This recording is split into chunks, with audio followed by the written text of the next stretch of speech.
Welcome to the Ben Daniel Podcast, where we're calling a spade a spade. Great to be here with you guys today. Gainsbridge Fieldhouse, the Indiana Fever. It appears their house of cards is on the brink. It could very well, with a loss on Thursday to the Atlanta Dream, the Indiana Fever house of cards can come crashing down in a blaze of glory. They had a team meeting that lasted 2 hours. Teams that have team meetings with the players and the coaches and it lasts 2 hours, when those meetings get to the 2-hour mark, things aren't going well. They might try to PR and damage control and take this person's credentials and have Lexi Hull do this interview and put a mic in front of CC and Stephanie to say everything's all fine and dandy.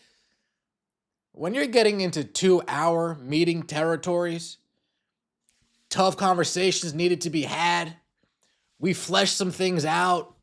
We ironed things out. Hopefully we turned the page and now we're on the same page. Things aren't going well. Not only did they have a team meeting, but Sophie Cunningham, I got to give Sophie Cunningham credit. I can't believe she actually said this out loud. She said the Indiana Fever only have one defensive scheme. Hold on, it gets worse. She said last year they had like 9-10 schemes that they would go through throughout the course of a game. And that this year they don't have the personnel, they don't have the IQ, they don't have the wherewithal, they don't have the... And it begs the question, what actually goes on in practice? I still haven't gotten an answer to that question. What do they do? Does everybody just sit at the three-point line and chuck threes? I saw Brianne January doing like a little closeout drill.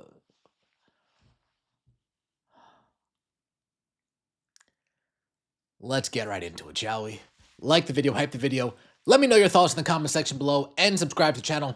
I would greatly appreciate it. Sophie, the Trophy Cunningham.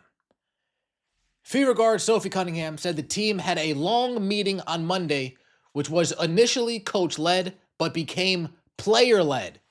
It was much needed. We had a long meeting yesterday. It was a really good meeting, and so hopefully we've kind of turned the page and everyone is kind of on the same page now, and so hopefully Thursday you guys will notice that. Just what everyone's kind of feeling, where we need to be, what our identity is, offensively where we're struggling, defensively where is the breakdown, and so we literally, I think we were in there for like an hour and a half, almost 2 hours, and we peeled back all the layers, and so I think everyone's on a good page right now, and we're ready to work. We'll say started coaches and then ended up being player.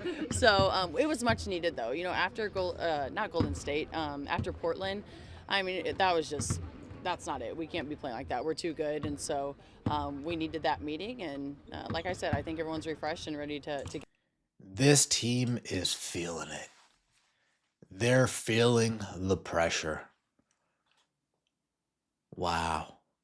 A team meeting, coaches led that turned into players led. They peeled back the layers. What actually went on in this team meeting? When it became player led and the coaches left the room, if they did leave the room, what was really being said about this coaching staff? What was really being said about the offensive identity and the offensive scheme and the strategy? And the lack of pick and rolls, and the lack of ball movement, and the lack of off-ball movement, and the lack of screens, the lack of pace.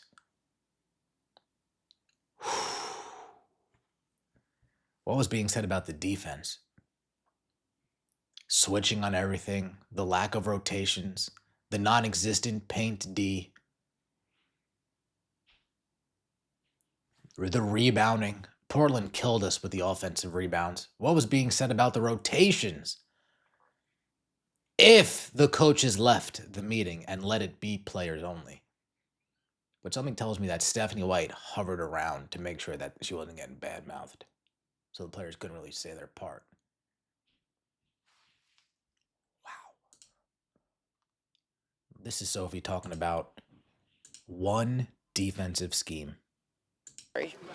Something that's hurting us right now is we're only playing one defensive scheme, and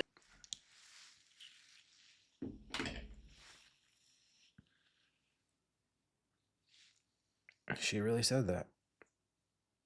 She really said that. And you know, she's telling the truth too. They only play one defensive scheme. Do you know what that means? That means when their opponents watch footage, they're only seeing one type of scheme they need to game plan against. They're not seeing multiple different looks. They don't have to learn multiple different things that the Indiana Fever run defensively. They don't have to focus on the different defensive rotations, the help defense that the Indiana Fever run. They only need to focus on one thing that the Indiana Fever do because they never switch it up because it's just one defensive scheme. Now, the league might not fine her for that, but damn, the Indiana Fever, they might fine her for that. Oh, God. That's our defensive guru coach. That's our defensive guru coach that people slurp up.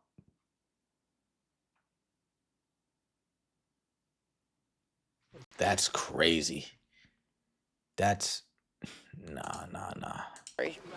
something that's hurting us right now is we're only playing one defensive scheme, and in this league, it's too good. You can't, and people are going to pick us apart. And so, we got to dial in. We got to focus. Your IQ has to be on point. You have to know what schemes we're doing, and if you can't do that, then you can't play. And that's the point where we're at right now.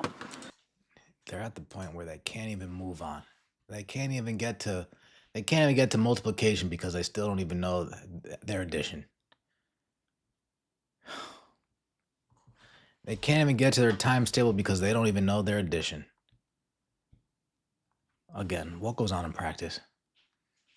What takes place behind closed doors? When all the Indiana Fever water holders who just sit there and videotape them, when they all leave and there's a practice behind closed doors, what's going on over there? What's taking place? Sheesh. When you say you're playing one defensive scheme, that you have others installed, you just aren't ready to run them in games? I mean, we had probably 10 of them last year. Each team has stuff up their sleeve, but if you can't execute them, you can't do them. And so this team really does have to focus. We have a lot of young guns. We have a lot of people who are very talented, but at the same time, you have to dial in and know what we're doing. Otherwise, it just won't work. And so we had a long meeting yesterday. It was a really good meeting, and so Damn. And Kelsey Mitchell's like, wait, how'd y'all know we had a meeting? We were talking to Sophie about just the level of frustration with the group right now. You guys had a meeting yesterday. How would you assess where the mood is at with the team and how you guys move on from those two losses? Sophie told us. How'd you know we had a meeting? Damn, that wasn't supposed to get out. Sophie, spill the beans. Listen to this. The Indiana Fever. The Fever yesterday. There's no tension. Everything's perfect. Coaching is great. Y'all are managing things. Nothing to see here. The Fever less than 24 hours later. So, yeah, funny story. We actually just finished a 2-hour group honesty session, 2 hour grievances, and discuss all of our issues and disagreements on the court. It even goes before yesterday. Them calling Yahoo Sports on Sunday. Hey, we're going to send Lexi Hull to you guys. She's going to clean things up for us. Oh, man. And then you know what we see in practice following that? Them running pick and rolls in practice. Now, I'm going to say this right now, folks. I'm going to say this right. We're even giving half-ass screens in practice. We're even giving half-ass bullshit screens in practice. Can't make this up. No wonder why we won't see it in a game, because we're half-assing our screens in practice. Excuse me. My predictions for Thursday, we're going to see a lot of what we want to see, because there's a lot of noise right now surrounding this team. And Stephanie White and the Caitlin Six, what Whitlock is calling them, Stephanie White, Amber, Kelly, Lynn Dunn, Brianne January, Austin Kelly, they're going to want to calm some of that noise. So they're going to give the fans what we want. They're going to let Caitlin Clark play a little bit more free. They're going to let us see a little bit more pick and roll just to calm the noise. They might even let it do it a little bit on Saturday too. But by the time we get to next week, don't be surprised if this team goes back to playing trash get ball.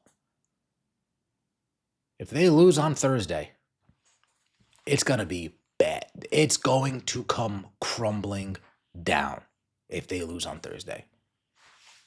Let me know your thoughts in the comment section below. Like the video, hype the video, and subscribe to the channel. That would mean so much to me. See you next time, and as always, take it easy.